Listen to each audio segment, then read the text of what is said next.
Assalamualaikum warahmatullahi wabarakatuh.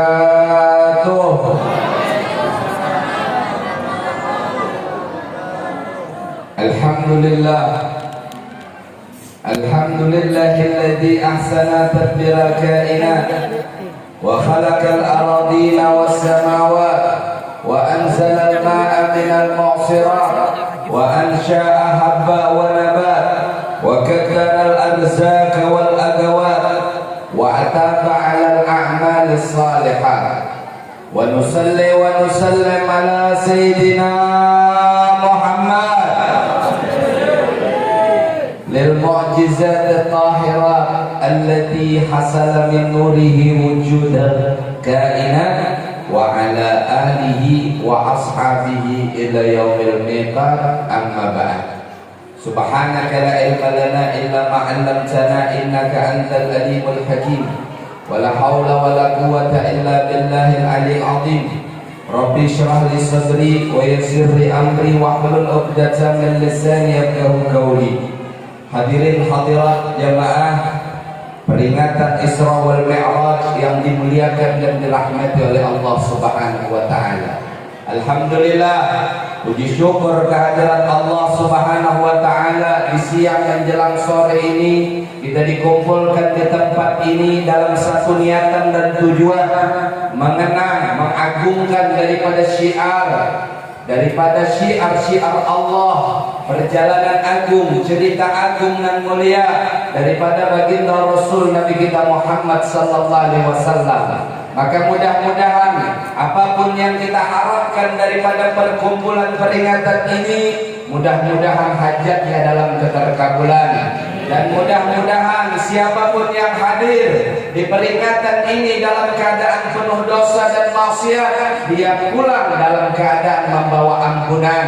Dan mudah-mudahan dengan berkat perkumpulan ini, dengan berkat peringatan ini, Allah luaskan rezeki kita dalam keberkahan, Allah panjangkan umur kita dalam kemanfaatan, dan mudah-mudahan Allah jadikan keluarga kita adalah keluarga yang mendapat keberkahan. Dan mudah-mudahan kita punya orang tua pun mendapat kebaikan.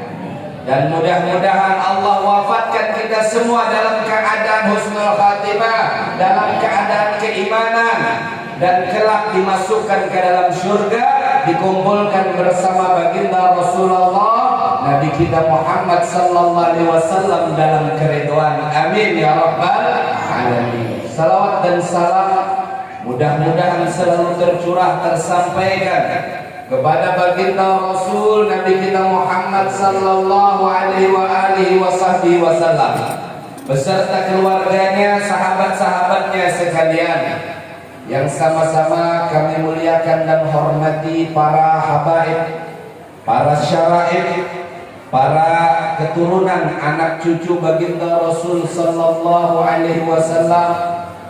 Begitu pula kami sampaikan salam penghormatan kepada segenap para alim ulama, para tokoh agama, para pendidik, para pengajak dalam kebaikan dan ketakwaan, guru-guru ngaji dan guru-guru seluruhnya, asatid atatidah, wabil khusus yang sama-sama kita muliakan dan ta'zimi dengan segala penghormatan. Guru kita, Guru Baihaqi, begitu pula barusan qari kita Guru Alfian Nur, dan guru-guru yang lainnya yang tidak bisa ulun sebutkan satu persatu, namun sama-sama kita doakan guru-guru kita sehat panjang umur, amin. Kita doakan guru-guru kita luas rezekinya, amin.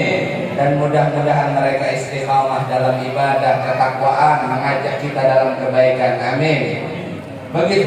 Begitu pula kami sampaikan salam penghormatan kepada segenap para tokoh masyarakat, para sesepuh kampung, para sesepuh masyarakat, bapak kepala desa ataupun yang mewakili, begitu pula terkhusus kepada ketua RT kita sekaligus ketua panitia kita, dan terkhusus yang paling istimewa kepada seluruh panitia peringatan Isra Mi'raj pada hari ini, mudah-mudahan kita doakan Allah balas kebaikan mereka, harta yang dikeluarkan menjadi balasan di sisi Allah, pengorbanan yang dikeluarkan memiliki nilai di sisi Allah, setiap doa yang dipanjatkan mudah-mudahan menjadi perhatian di sisi Allah, dan mudah-mudahan seluruh panitia adalah kebanggaan Nabi Muhammad SAW. Amin ya rabbal alamin. Begitu pula hadirin hadirat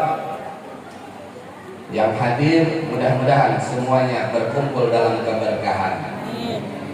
Hadirin hadirat yang dirahmati oleh Allah Subhanahu wa taala. Pada peringatan Isra wal Mi'raj hari ini, sebagaimana kita mendengarkan daripada firman Allah, subhanalladzi asra bi'abdihi lailan minal masjidil haram ilal masjidil aqsa. Ada satu hikmah di sana. Nabi sallallahu alaihi wasallam, baginda Rasul, panutan kita, suri tauladan kita, beliau diberangkatkan Allah dari mana? Dari mana kira-kira? Dari Masjidil Haram ke Masjidil Aqsa. Dari masjid menuju masjid. Nah, ini bagus kita contoh lah. Awas ibu-ibu, jangan kehujan. Kina abut laki biang lah. Kina salah gurunya jar lawas bana ceramah hujan-hujan tarus saja. Ini tarus apa ada? Tarus. Yang nang di dalam jangan tarus. Nang di luar menggetar dagu lah. Kayak apa yang di luar? Angkat tangan. Tarus benaung dia. Amun dia tarus benaung. Kina amunnya biar gading, abut laki dia. Amun tian garing, abut laki dia. Amun tian meninggal, himung laki dia. Tujuan, aku dia. Amun garing abut, tapi amun meninggal baik sekali meninggal mulai kalau bini pulang ya. Sudah? Ada bahasa? Jadi hikmahnya Nabi SAW berangkat dari masjid ke masjid, ya. Nah ini bisa kita contoh. Bahkan pian sudah menggawinya dari masjid ke masjid. Biasanya pian pulang kemana-mana dari masjid ke masjid singgah. Bakami huara. Gimana? Nabi SAW dari masjid ke masjid, apa yang beliau kerjakan? Penghormatan. Beliau sholat di Masjidil Aqsa, yang mana banyak yang menjadi makmumnya para anbiya, orang-orang terdahulu yang mereka sudah wafat. Itu Nabi. Kalau dia kada dari masjid ke masjid, bakal keluar. Berarti mungkin kada ke masjid. Nah ini hikmahnya apa? Setidaknya pian singgah di masjid jangan cuma umpat bakal mihwara, seakan-akan masjid itu tempat pian buang hajat. Padahal apa? Masjid itu adalah tempat sepaling mulia di muka bumi. Tempat yang paling bagus, tempat yang paling mulia kata Nabi masjid. Tempat yang paling buruk pasar. Di masjid salumat, tapi kalau giliran di pasar ibu-ibunya 2 jam kada perasaan. Nah ini hikmahnya lah. Jadi dia kemana-mana setidaknya jangan umpat bakal mihwara. Lalu apa? Berikan penghormatan hak pian kepada masjid. Maka pian masuk, ambil wudhu, masuk, sholat tahiyatul masjid. Maka insya Allah perjalanan pian berkah. Perjalanan pian berkah. Ini kayak apa hendak berkah ke masjid bakal mihwara. Celengannya pun kada membuat juga lah. Malah kalau hendak membuat cari duit halus. 2 ribuan adalah 2 ribuan ya. Timbah 2 ribuan habis duit gaib yang dicari. Kisahnya aja membuat lah. Nah ini satu hikmah. Satu hikmah. Subhanalladzi asra bi 'abdihi lailan minal masjidil haram ila masjidil aqsa. Dan satu hikmah lagi, ini kan usah banyak hikmahnya lah. Nabi sampai selesai di langit yang ke-7. Mulai awal kan kita kisahkan. Kalau mulai awal hujan tatu, hujan pulang tak ada singgung-singgungan. Kita ambil satu terakhir. Ketika perjumpaan dengan Allah Subhanahu wa taala jalla jalaluhu wa azamatuh, Nabi kita Muhammad sallallahu alaihi wasallam mendapat ilham, bisikan dari Allah. Beliau mengucapkan salam, namun bukan seperti salam kita, assalamualaikum, bukan. Beliau mengucapkan assalamu alayka ayyuhan nabiy, at-tahiyatul mubarakatus salawatut thayyibatu lillah. Yang mana kalimat ucapan Nabi ini, penghormatan Nabi ini diabadikan di dalam sholat kita. Lihat di sana, Nabi memberikan penghormatan kepada Allah. Lalu Allah balas, assalamu alayka ayyuhan nabiyyu wa rahmatullah. Begitu pula penghormatan kepada engkau wahai Nabi. Lihat luar biasanya Nabi kita Muhammad, kasih sayangnya baginda Rasul Nabi kita Muhammad kepada kita yang jauh di Sungai Danau sini, yang jauh di puncak kampung sini. Nabi tetap ingat siapapun dia, assalamu alayna wa ala ibadillahis sholihin. Nabi mengenang umatnya, mengenang umat-umatnya yang soleh. Ini biasanya Pian, kalau ada habib guru datang, dia menyurung baju, ya ada. Minta baju guru, minta baju bib, padahal membawa baju surang dia masih minta lah. Minta baju. Tujuannya apa kira-kira? Berkah apa ada? Doa apa ada? Minta baju bib, minta baju guru. Tujuan apa? Doa. Dia hendaklah kira-kira. Bukan cuma satu orang yang mendoakan dia, tetapi seluruh manusia yang ada di jagat raya ini, yang mereka mendoakan pian mereka. Bukan satu habib, tetapi seluruh habaib. Bukan satu ulama, tetapi seluruh ulama. Kalau pian datang kepada ulama bawa banyu, itu seikung yang mendoakan.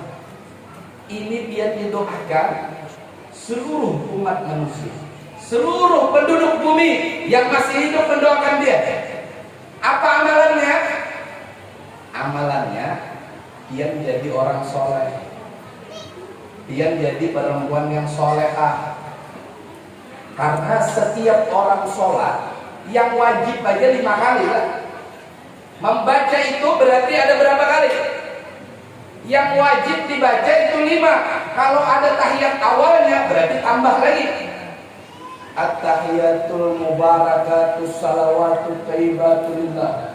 Assalamu alayka ayyuhan nabiyyu wa rahmatullahi wa barakatuh. Assalamu alayna wa ala ibadillahis sholihin. Artinya walaupun dia guring, asal dia orang soleh. Cuman orang soleh kayak datang guring lah. Orang sembahyangan ini guring itu lain orang soleh karena. Asal dia menjadi termasuk hitungan daripada orang soleh, maka seluruh orang sholat di muka bumi, seluruh orang yang melakukan ibadah, kada peduli warna kulitnya, kada peduli di mana dirinya, asal dia sholat maka mendoakan dia. Asal dia soleh, asal dia solehah. Kira-kira dia soleh apa solehah? Kalaunya lelaki solehah itu lain pula lah. Lelaki solehah itu nang menurut lawan bini. Ujar bini jangan berjalan, itu lelaki solehah karena. Nang solehah itu bini, jangan terbalik dia lah. Biasanya kalau dia berjalan kulit jam berapa, jangan bini jam 10, awas lah lewat sedikit. Nah itu lelaki solehah karena. Bini dia soleh. Kenapa? Pemimpin rumah tangga bini dia. Kira-kira yang mana yang soleh dan solehah? Dikatakan oleh para ulama, orang soleh dan solehah itu al-qaid bihuquqillah wa huquqi ibadillah. Atau di dalam yang riwayat yang lain Imam Ibnu Hajar mengatakan orang soleh itu adalah orang yang mengerjakan kewajibannya kepada Allah dan ia melaksanakan kewajibannya kepada hamba Allah. Jadi kalau pian hendak dipadahkan orang soleh pula, pian dipadahkan orang solehah, pian harus melaksanakan kewajiban kepada Allah. Ini amalannya. Sholat dikerjakan, puasa dilaksanakan, apapun yang diwajibkan oleh Allah pian laksanakan. Ini pertama. Yang kedua, pian melaksanakan hubungan antar manusia, hak tetangga kepada hak tetangga, sesama muslim kepada sesama muslim. Ini ada orang penyembahyang ya, orangnya penyembahyang, puasa rajin, ibadah rajin, tapi muntung kada rajin dijaga. Kau tuju menguya orang. Ada kira-kira ini akhirnya di sini? Adalah. Yang mana orangnya? Biar kita ruqyah lah, biar apih di presiden tuh. Ada. Orangnya Masya Allah, Senin Kamis bukan cuma puasa wajib puasa, sholat tepat waktu, namun lisannya tidak selamat daripada menggunjing orang. Lisannya tidak selamat daripada membicarakan orang. Ini kira-kira solehah atau kada? Ini orang soleh atau kada? Kewajiban kepada Allah terpenuhi, namun kewajiban kepada sesama manusia tidak terpenuhi. Ini bukan orang soleh. Ada juga orang di kampung kada pernah menggunjing orang, kada pernah menyakiti hati orang, baik akhlak, baik adab, perilaku baik, sosial baik, namun sumbahyang ada suah. Jangankan sembahyang 5 waktu, sembahyang Jumat kada suah cungul. Kira-kira soleh apa kada ini orang? Kada. Karena soleh itu adalah orang yang melaksanakan kewajiban kepada Allah dan melaksanakan kewajiban kepada makhluk Allah. Jadi hati-hati dia mula. Nabi pernah meriwayatkan Sayyidina Mu'az bin Jabal, sahabat Nabi pernah meriwayatkan satu riwayat. Kata beliau, ketika aku duduk di depan rumah, Nabi datang dengan tunggangannya. Ketika Nabi berjalan, beliau singgah di depan rumahku dan beliau mengajakku naik ke atas tunggangannya. Jadi Sayyidina Mu'az bin Jabal duduk di depan rumah, Nabi datang dengan ontak beliau. Ketika sampai di depan rumah Sayyidina Mu'az bin Jabal, ujar Nabi, naik wahai Mu'az. Naik Sayyidina Mu'az, jadi dibonceng oleh Nabi. Ketika itu beliau diberikan satu wasiat, yang mana apabila dia berpegang dengan wasiat ini, maka selamatlah kehidupan dunianya maupun di akhirat. Apa wasiatnya? Ujar Nabi, wahai Mu'az, sebelum Allah menciptakan 7 lapis langit, sebelum Allah menciptakan 7 lapis langit, itu Allah menciptakan 7 penjaga malaikat langit. Setiap satu langit dijaga oleh satu malaikat hafadhah. Maka kata Nabi, ada seorang hamba wahai Mu'az, ada orang beribadah, dia sholat, dia puasa, dia zakat, dia baik sama tetangga, dia lain sebagainya, maka amalnya itu dibawa oleh malaikat. Jadi pian kalau sembahyang, sholat, lain sebagainya, amal pian akan dibawa, dipersembahkan kepada Allah, naik ke atas langit. Sampai di langit pertama diperiksa itu amal. Padahal amalnya bercahaya indah seperti matahari, naik ke atas. Kenapa? Ini orang sembahyang, ini orang sholat, ini orang sedekah, ini orang zakat.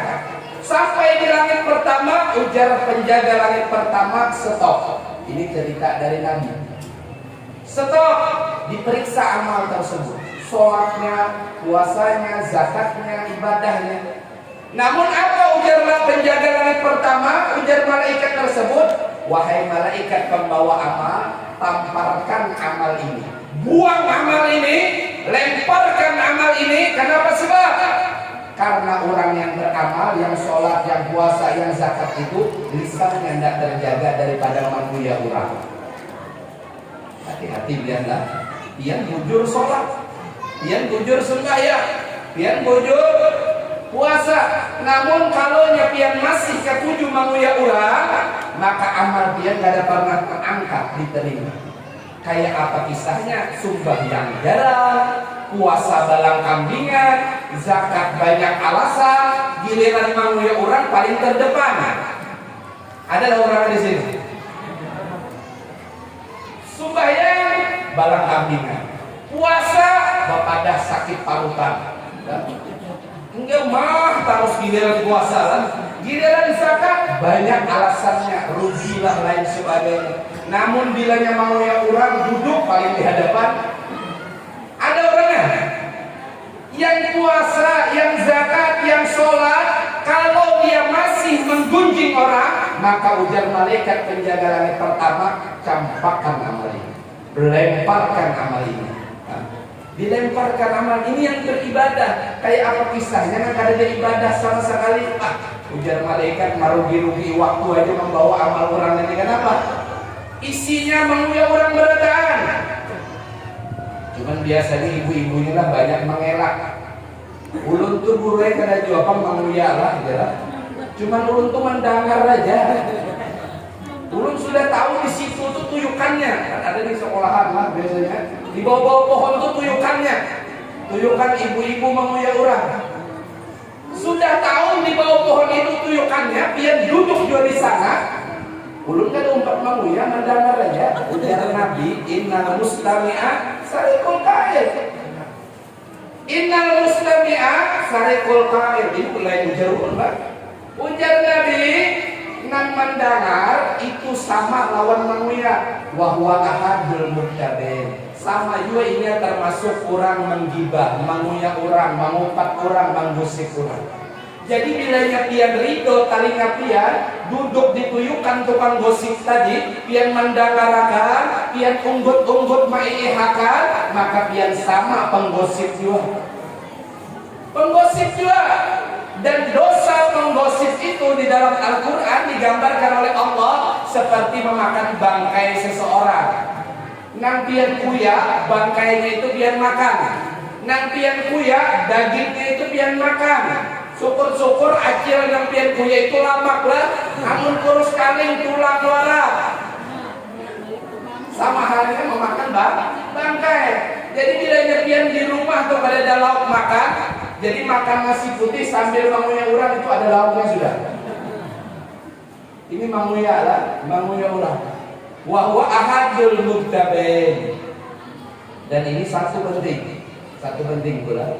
Pian kalau nya kada suah menguya orang, kada terbiasa menguya orang, jangan bakawan lawan orang yang menguya orang. Pian kalau memang kada bisa menguya orang, menggosip orang, maka jangan bakawan lawan tukang gosip itu tadi. Kenapa? Karena kata para ulama as-sahib sahib. Kawan duduk itu pendorong dia. Pian sudah tahu di sana tuh tuyukan penggosip. Mohon maaf kalau kita kena tunjuk lain pian lah, kisahnya dulu ke sana. Sudah tahu bubuhannya itu penggosip. Pian ridho, pian senang duduk lawan bubuhan itu. Hari ini pian tukang dangar. Isuk pian tukang dangar. Isuknya pian tukang gosip. Kenapa? Karena menular. Kalau pada percaya juga pian di hati kurang nang kawin 20 tahun sudah. 2 laki bini. Kenapa? Karena ujar Nabi ar-rajulu alladzi bi khalili. Falyanzur ahadukum man yukhali. Agama seseorang itu tergantung kawan. Kalau hendak melihat agamanya di hati kawannya. Kalau nya orang baik, kawannya insyaallah baik juga. Kalau orang penggosip, kawannya nak itu juga. Makanya orang berumah tangga 20 tahun kenapa cocok? Karena sifatnya sama. Biar lihat, amunnya kada cocok, paling kada sawat setahun 2 bisa. Kenapa biar awet berumah tangga? Lihat aja sifatnya sama. Amun nang bini pandusta, nang raki lagi dusta. Coba biar lihat ya. Amun nang bini pemamayan, berarti nang laki tahan mamayan. Biar ada. Sifatnya sama. Makanya ujar ulama as-sahib sahib, kawan itu mendorong. Kalau pian katuju duduk berkumpul orang penggosip, bola, maka insya Allah pian isuk jadi tukang gosip. Makanya tuh orang menggosip itu amun surangan aja kada dami. Lawan tihang misalkan lawan gosip ini gila ngarannya. Tapi amun ada yang mendengarkan walau cuma unggut-unggut para rami jadinya. Nah itulah gosip. Lalu bagaimana kalau ini lewat HP? Ada yang ketujuh bergosip lewat HP. Maka biasanya ibu-ibu inilah ketujuh memancing nih. Memancing mengulas status si anu tuh, anu ini bahaya dia.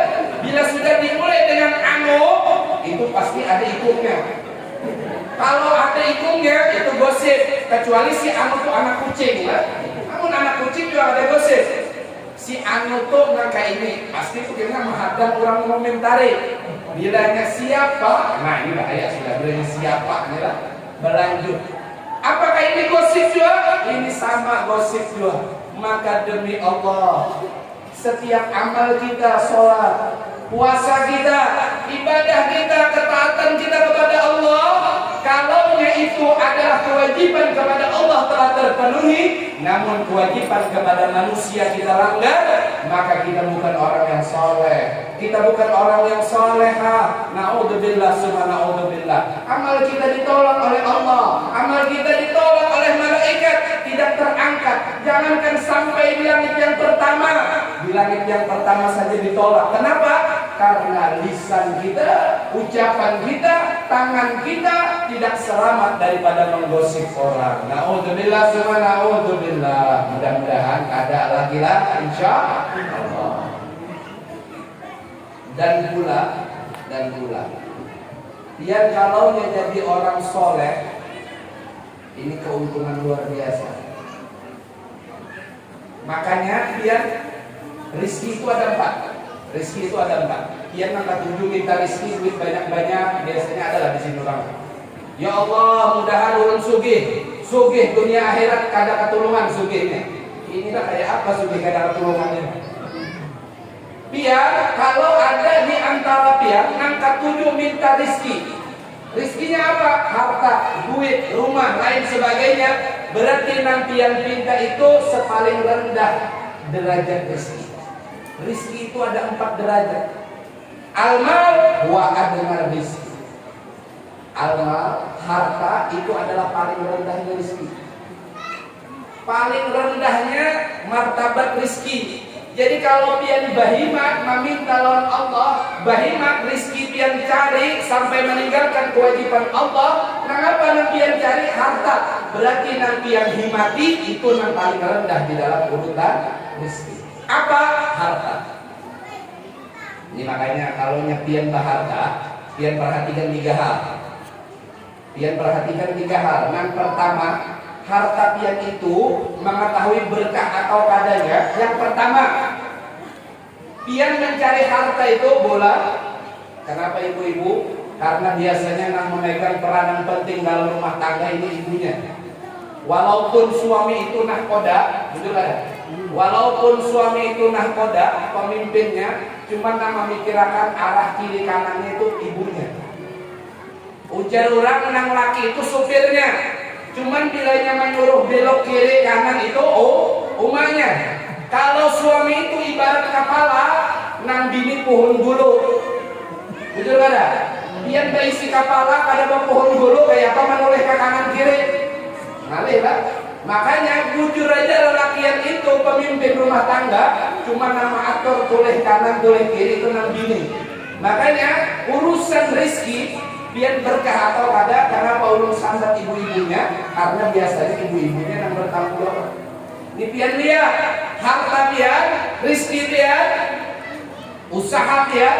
Pertama berkah atau kada, itu pertamanya pian perhatikan rizki tadi, harta tadi dicari sesuai syariat halal atau kada. Gawian pian, apa gawian? Berjualan. Berjualan halal kedua, bojor. Amun berjualan sabu-sabu juga. Nah ini lain pula.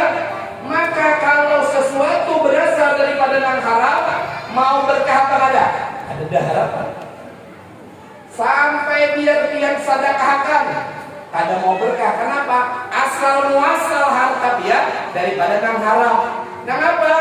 Jual beli duit riba, mau utamakan duit riba, pian, maka itu kada pernah melahirkan nang berkah. Ini satu.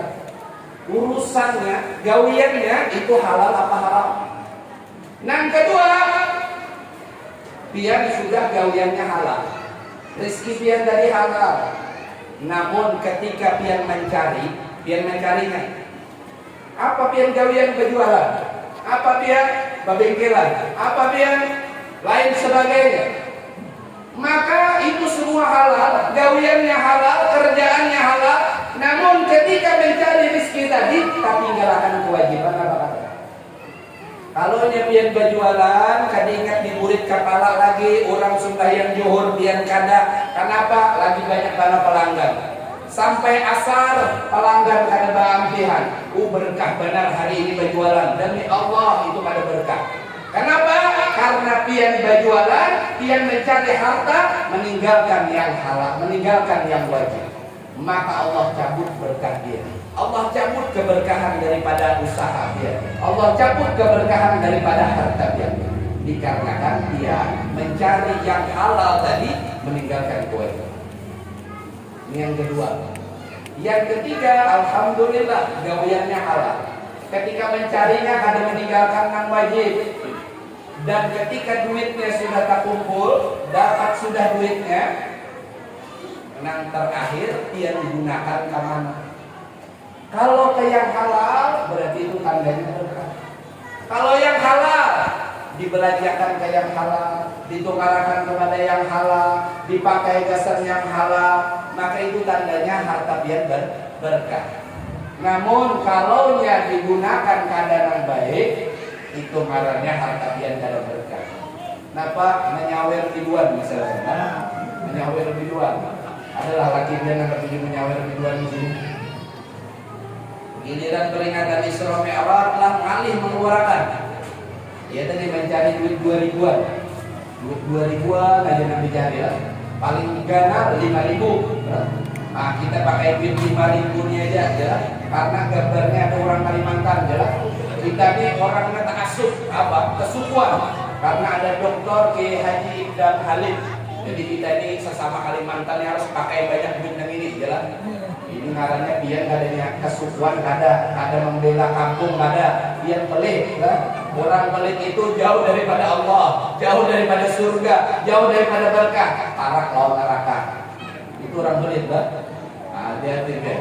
Ini giliran memperingati peringatan Isra Mi'raj dari 2000-an, 5.000-an. Giliran menyawer biduan tadi lah keluar. Itu hati-hati lagi dia. Itu tandanya harta dia kada berkah. Nah itu harta itu adalah paling rendahnya rezeki, paling rendah rezeki. Yang kedua paling tingginya rezeki, wa a'la rezeki, yaitu al-afiyah, sehat. Jadi kalau pian meminta harta, berharta, Allah cabut afiyah, apa gunanya harta banyak? Makan dia bumbili lah, kantang. Waktu pada berduit jangan makan apa-apa. Tapi giliran sudah berduit, dia dokter, dia jangan makan daging, dia jangan makan iwak, dia jangan makan ini. Ini Allah cabut afiyah. Allah cabut nikmat rezeki yang tinggi. Harta banyak, namun baru makan kata bikawa. Hendak guring, minum obat guring dulu. Ini Allah cabut afiyah. Nah jadi harta itu paling rendah, sedangkan afiyah yang tinggi. Lalu yang ketiga kata ulama, wa afdalur rizki, paling afdalnya rizki apa? Sholatul abna, yang berisi anak soleh dan soleha. Nah ini yang paling penting. Pian berisi anak soleh dan soleha. Kenapa? Pian masih hidup untung. Kalau pian sudah meninggal pun untung. Karena di dalam hadis dikatakan, idama tabnu adam, apabila mati anak Adam, pian mati, terputus amal dia kecuali 3. Amal jariah. Syukur-syukur pian kalau mau membangun musola kayak ini dipakai orang terus, alhamdulillah. Syukur-syukur. Yang kedua, ilmu manfaat. Pian pengajar apa ada? Pian guru apa ada? Mengajar apa ada? Ada juga. Maka kada pian ilmu dan manfaat. Yang ketiga, berisi anak yang soleh. Kenapa? Karena di dalam riwayat disebutkan ketika pian masuk ke dalam kubur,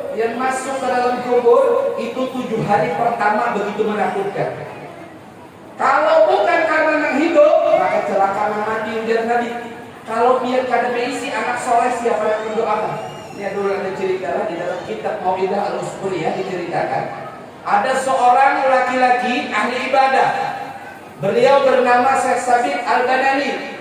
Kata beliau, ketika aku berziarah di pekuburan kota Mesir, jadi beliau ini punya kegiatan, punya amalia tiap malam Jumat ziarah. Jadi beliau ziarah dari malam sampai parak subuh. Hanya beliau ambil ziarah. Kenapa nama beliau gawi? Beliau baca Quran, beliau zikir, tahlil, doa dan munajat kepada Allah. Jadi beliau istiqomah. Berarti ini orang soleh apa ada? Orang soleh. Sampai suatu ketika Syekh Sabit Al-Banani ini ketika beliau malam Jumat tadi bermunajat kepada Allah, beliau terguling, tertidur. Ketika tertidur, beliau diberikan mimpi yang benar oleh Allah. Ditampakkan mimpi kepada beliau, orang-orang di kuburan itu bangunan. Ini jangan pikiran macam-macam dia enggak. Pikiran hantu itu ada. Makanya nih, lah ngangkat tujuh masih takutan lawan hantu itu ada. Amunnya ada hantu, malaikat mungkar nangkir, apa digawinya? Mana orang ini kejar malaikat? Malaikatnya lagi berjalan jadi hantu. Kira-kira adalah yang secara akal aja, amun ada orang terbangun jadi hantu, malaikat mungkar nangkir makan gaji buta, datang ke kuburan dari ada orangnya. Lalu kayak apa guru ceritanya hantu itu? Hantu itu namanya jin karim. Ada jin yang mengetahui seluk-beluk pikiran dia, tahu keadaan dia. Pian berhitung mancung tahu hantunya. Jin karim itu. Pian berhitung pesek tahu juanya. Pian ketujuh ini akhirnya apa? Itu fitnah ketika mati. Dia serupai pian, bisa sampai jadi hantu lah. Dia serupai pian.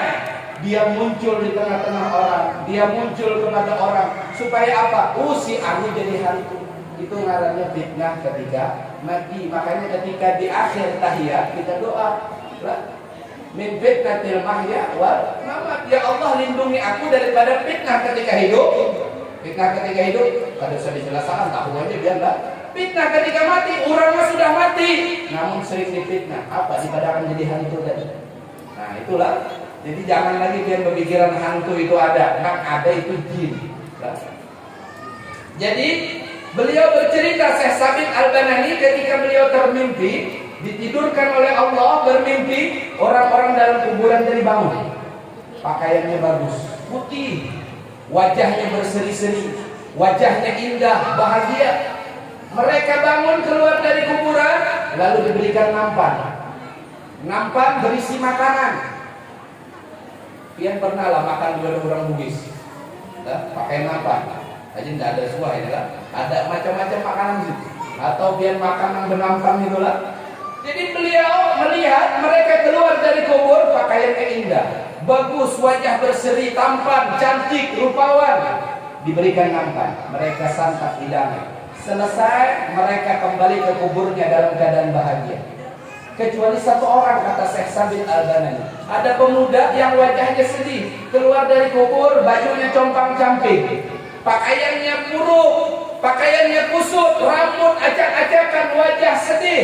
Ketika dihidangkan nampannya kosong, tidak ada yang dimakan. Masuk ke dalam kubur, kembali ke kubur, gontai, sedih, lesu. Lalu ditanya oleh Syekh Sabit Al-Banani, apa yang terjadi kepada engkau wahai pemuda? Ujar pemuda ini, wahai imam, saya ini orang terasing. Kalau yang lain tiap malam Jumat itu ada yang ngirimi tahlil, zikir, Fatihah, Yasin. Kalau ulun terasing. Ulun terasing, tidak ada keluarga. Bagaimana ceritanya, kata Syekh Sabit Al-Banani? Jadi ulun ini, ujar pemuda, berangkat dari kampung ulun cuman dengan ibu ulun, dengan orang tua perempuan ulun, yang mana ulun cuma hidup tinggal berduaan lagi, ulun lawan mama ulun. Berangkat ibadah haji dari kampung sampai di kota Mesir, ulun garing. Ketika garing, Allah tetapkan ulun meninggal di kota ini dan dikuburkan di kuburannya. Setelah ulun dikuburkan, mama ulun melanjutkan perjalanan. Bahitu sidin boleh ke kampung, kawin pulang. Kada ingat lagi lawan ulun. Artinya jangankan Yasin, Fatihah, zikir lain-lain, sabigi Fatihah ada sawat kiri. Jadi nang apa? Nang anak tiap malam Jumat nampan kosong. Nampan kosong nang datang. Ini jadi hati-hati biarlah nang isi kuitan sudah meninggal, barang aja Yasin bacakan, tahlil kirim makan, atau sabigi Fatihah barang. Ada inilah Yasin, tahlil, sabigi Fatihah ada dalam miring, apalagi sembahyang hadiah. Giliran hendak ziarah bingung. Kenapa? Rumput tingkas bulu sudah. Rumput di kuburan kuitan tingkas bulu saking tingginya. Nang mana kubur arwah umat ini jelas yang ini kan yang itu, Pak. Baca Yasin dapat setengah, haro orang mengatuk di belakang. Karena bagian bacaan kubur arwah umat ulun jelas salah kubur. Kenapa kalawasan kadang kubur? Berapa lawas gerak dia kadang kubur ujar orang? Ada bang seumur anak. Dia dilihat anak sini 20 tahun sudah umur. Namun gembira semana ulun gembira. Jadi ujar pemuda ini, ulun punya seorang ibu yang mana ulun terasih. Tidak ada zikir, tidak ada sedekah, nafkah lain sebagainya yang dikirimkan hingga hari. Ujar Syekh Sabit di mana gerang Umayyah. Ulun di kampung nang ini. Bangun daripada mimpi, Syekh Sabit mencari rumah daripada orang tua si pemuda tadi. Namun ujar pemuda itu biar amun bagi sah masalah kubur ulun ini, hal ehwal ulun di alam barzah ini, pasti orang tua ulun tidak percaya. Kalau beliau tidak percaya, mama ulun tidak percaya, tolong sampaikan kepada beliau yang mana hanya ulun dan ibu ulun yang tahu tentang ini, yaitu tentang 200 miskal perak warisan daripada abah ulun gasas. Yang mana itu tidak ada orang yang tahu kecuali ulun tadi. Dicari oleh Syekh Sabit Al-Banani sampai di kampung itu tadi, sudah bertakun kepada RT pembakal namanya umasi anu, sekalinya dapat dasar budi kawin pulang sini. Makanya kan ingat lagi lawan anak. Setelah kawin kan ingat lagi lawan anak. Ini anak aja kan ingat, apalagi bakas laki lah. Nah, hati-hati biarlah kalau yang berisi anak nang kada soleh dan soleha jauh lagi ini. Amun bini bisa ingat lagi, apalagi sudah berlaki lah. Sampai di rumah tersebut ditanyakan, diceritakan tentang keadaan anaknya di alam barzah tadi, diceritakan ibunya tidak percaya. Lalu kata Syekh Sabit Al-Banani dan anakmu juga berbesar tentang 200 miskal perak yang menjadi warisan, yang dalam simpananmu itu ibunya tak ada. Pingsan ibunya. Kenapa? Karena ada orang yang tahu masalah duit itu tersebut. Setelah bangun daripada pingsan, beliau keluarkan 200 miskal perak tersebut dan diberikan kepada Syekh Sabit Al-Banani untuk disedekahkan, untuk diinfakkan, dibangunkan masjid dan sebagainya. Maka malam Jumat berikutnya beliau tetap ibadah, zikir lain sebagainya, dan kembali Allah tidurkan, Allah tampakkan lagi keadaan orang dalam harus. Beliau lihat semua orang keluar, pakaian indah, wajah berseri, bahkan termasuk pemuda tersebut. Orang mendapat nampan berisi makanan, pemuda tersebut pun dapat makanan. Lalu beliau bertanya, apa yang terjadi kepadamu wahai pemuda? Kata pemuda itu, berkat engkau rahmat kepadaku wahai Syekh Sabit, alhamdulillah Allah pun rahmat kepadaku. Nah ini namanya sholat dari abena. Kalau nyapian berisi anak yang soleh, dia nyaman di kubur. Kenapa? Karena doa seorang anak yang soleh tidak terputus, tidak akan ditolak oleh Allah. Mereka akan terus dikirimkan kebaikan ke alam barzahnya karena punya anak yang soleh. Dan rizki yang terakhir, huwa tamamur rizki. Huwa tamamur rizki yaitu sempurnanya rizki. Kalau yang pertama paling rendahnya rizki adalah harta. Kalau paling tingginya rizki adalah sehat. Kalau paling afdal rizki adalah anak-anak yang soleh. Dan sempurna seluruh itu rizki, ridho rabbul alamin, yaitu ridho Allah subhanahu wa ta'ala. Dia punya harta, Allah ridho. Kenapa ridho? Dia menggunakan harta dia dalam kebaikan. Dia punya anak, Allah ridho. Kenapa Allah ridho? Anak dia soleh dan solehah.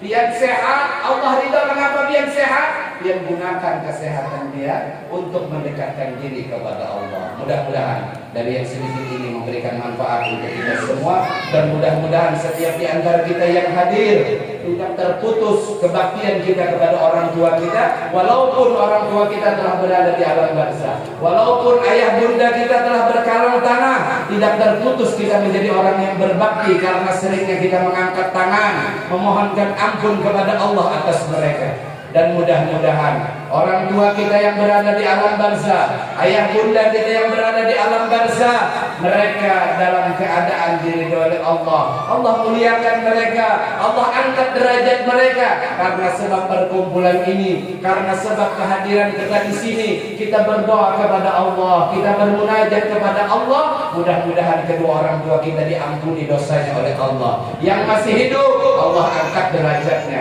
Yang sudah meninggal, Allah meridhoi mereka di dalam kuburnya. Ya Allah, mereka ayah bunda kami, mereka kedua orang tua kami, mereka ibu bapak kami. Mungkin banyak di antara pian yang hadir di sini berisi kuitan, berisi orang tua nang banting tulang peras keringat, yang banting tulang siang malam begawi gasan makanan pian, gasan pian supaya kau makan, gasan pian supaya kau berisi pakaian, gasan pian supaya kau tinggal di rumah nang layak. Bahkan banyak di antara kita nang berisi kuitan, banting tulang peras keringat, berjuang, bahkan sampai meninggalkan kewajiban, bahkan sampai meninggalkan ketaatan kepada Allah. Pian yakin mereka tidak disiksa oleh Allah karena melalaikan sholat. Pian yakin kalau mereka meninggalkan sholat tidak diazab oleh Allah. Padahal pian tahu mereka melakukan itu semua gasan pian berataan. Gasan kita, mereka meninggalkan sholat, bekerja banting tulang supaya kita punya makanan yang layak. Mereka banting tulang peras keringat supaya kita punya tempat tinggal yang layak, agar kita sekolah, agar kita punya pendidikan yang layak. Bahkan bukan sedikit, bahkan tidak sedikit, mereka meninggalkan puasa, mereka tidak berpuasa agar pian di hari raya berbaju hanyar, agar pian di hari raya nang kaya orang berlebaran di hari raya dengan pakaian yang indah. Mereka meninggalkan sholat, mereka meninggalkan puasa, meninggalkan kewajiban kepada Allah. Untuk siapa? Berkorban untuk kita. Pernah dia membalas kebaikan itu? Pernah dia pegang tangan mereka dan mengucapkan terima kasih, memohonkan keridhaan Allah atas mereka? Pernah dia peluk tubuh mereka, dia doakan mudah-mudahan kesehatan, keafiatan, tingginya derajat atas mereka? Atau tidak ada lagi tangan yang bisa dia pegang karena tegaknya batu nisan? Karena tidak ada lagi tangan yang bisa dia pegang karena beliau sudah dalam keadaan tegaknya batu nisan? Atau tidak ada lagi tubuh yang bisa dia peluk karena mereka berkalang tanah? Bagaimana mungkin kita membalas kebaikan mereka kalau mereka sudah dipanggil oleh Allah, mereka sudah di sisi Allah, mereka berada di alam barzakh? Namun jangan khawatir, Allah Maha Penyayang, Allah Maha Pengasih, Allah Maha Rahmat, tidak memutus doa seorang anak, tidak menolak doa seorang anak untuk menjadi orang yang berbakti kepada orang tuanya berada di alam barzakh. Selama kita mau mengangkat tangan kita, ya Allah, selama kita mau mengangkat tangan kita, ya Allah, kita panggil nama Allah, kita sebut nama Allah, ya Allah, ayah bunda kami, orang tua kami, ibu bapak kami yang berada di alam barzakh, jangan engkau siksa mereka karena mereka meninggalkan sholat untuk kami, karena mereka meninggalkan puasa demi kami, karena mereka melakukan itu semua agar kami punya kehidupan yang layak, ya Allah. Mereka berkorban untuk kami, ya Allah, mereka berjuang demi kami, ya Allah. Namun tidak ada balasan dari kami yang setimpal kepada mereka, ya Allah. Tidak ada tempat kami meminta untuk membalaskannya kecuali kepadamu, ya Allah. Kubur mereka lapangkan, ya Allah, kubur mereka amankan, ya Allah. Jauhkan mereka daripada siksa kubur, ya Allah. Angkat mereka daripada azab kubur, ya Allah. Mereka ayah bunda kami, mereka ibu bapak kami, mereka orang tua kami yang berjuang banting tulang peras keringat demi kami. Maka dari itu jadikan kubur mereka taman surgamu ya Allah. Jadikan kubur-kubur mereka adalah taman-taman surgamu ya Allah. Ridai mereka, ampuni dosa mereka, ampuni kesalahan mereka, angkat derajat mereka ya Allah. Sama-sama kita panggil nama Allah dengan lisan yang berharap, dengan lisan yang memohon. Mudah-mudahan kedua orang tua kita ditinggikan derajatnya oleh Allah. Ya Allah, ya Allah, ya Allah, ampuni dosa ayah bunda kami, ampuni dosa kedua orang tua kami, tinggikan derajat ayah ibu kami ya Allah. Yang orang tuanya berada di alam barzakh, amankan dari siksa kubur, amankan daripada azab kubur, amankan mereka semua ya Allah. Jadikan doa munajat ini bentuk berbaktinya kami yang belum sempat berbakti ya Allah. Jadikan doa munajat ini terhitung kami yang belum berbakti menjadi orang-orang yang berbakti ya Allah. Sampaikan doa kami ya Allah, kabulkan permohonan kami, terkhusus doa ini untuk ayah bunda kami ya Allah. Ya Allah, ya Allah, jangan biarkan ayah ibu kami di dalam kuburnya dalam keadaan disiksa ya Allah. Jangan biarkan ayah ibu kami di dalam kuburnya mendapat azab-Mu ya Allah. Kegelapan kubur, himpitan kubur, sehingganya rusuk yang kanan dan rusuk yang kiri saling berselisih karena himpitan kubur-Mu ya Allah. Amankan mereka dari azab kubur tersebut ya Allah.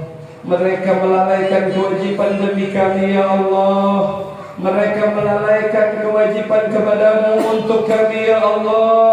Maka perkenankan kami membalas itu semua dengan munajat doa ini ya Allah. Maka dari itu jangan Engkau tolak doa munajat ini ya Allah. Ya Allah, ya Allah, ampuni dosa ayah bunda kami, ampuni dosa kedua orang tua kami, ampuni dosa ibu bapa kami ya Allah.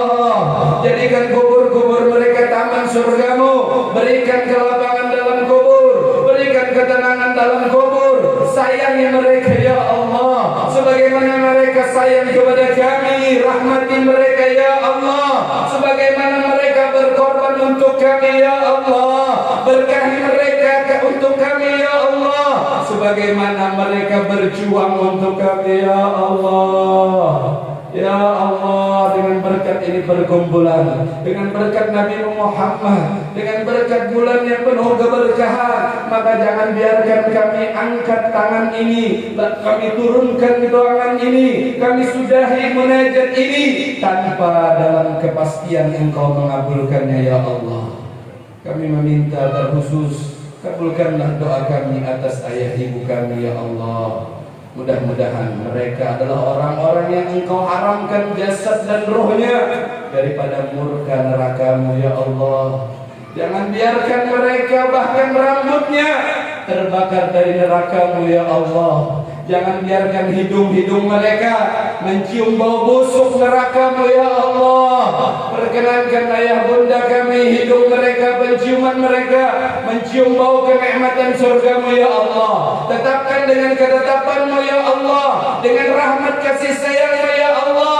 Mereka berhak, mereka pantas memasuki surga-Mu ya Allah. Kami semua berhak pantas memasuki surga-Mu ya Allah, tanpa adanya hisab, dikumpulkan bersama baginda Rasulullah. Begitu pula ayah bunda kami, begitu pula pasangan kami, begitu pula keturunan-keturunan kami ya Allah. Ya Allah, ya Allah, kabulkan segala permohonan kami ya Allah. Dan mudah-mudahan setiap siapapun yang hadir, Allah panjangkan umurnya, Allah berkahi umurnya, Allah sehatkan badannya, Allah berkahi rizkinya, Allah luaskan rizkinya. Dan mudah-mudahan yang sakit di antara kami ataupun keluarganya Engkau angkat penyakit mereka ya Allah. Dan mudah-mudahan kita semua dipanjangkan umur oleh Allah dan diwafatkan dalam keadaan husnul khatimah, diwafatkan dalam keadaan iman dan Islam, diwafatkan dalam keadaan mengucap kalimat la ilaha illallah, diwafatkan dalam keadaan mengucap kalimat syahadat bertauhid kepada Allah. La ilaha illallah. Allah kita hidup dengan kalimat tersebut, kita mati dengan kalimat tersebut, dan dibangkitkan dengan kalimat tersebut. Mudah-mudahan kita adalah orang yang beruntung di dunia dan beruntung di akhirat. Kita beruntung di akhirat berkumpul bersama baginda Rasul sallallahu alaihi wasallam. Ya akramal akramin ya arhamar rahimin ya mujibas sailin walhamdulillahirabbil alamin. Salah khilaf, banyak-banyak mohon maaf, ucapan perkataan yang menyinggung perasaan.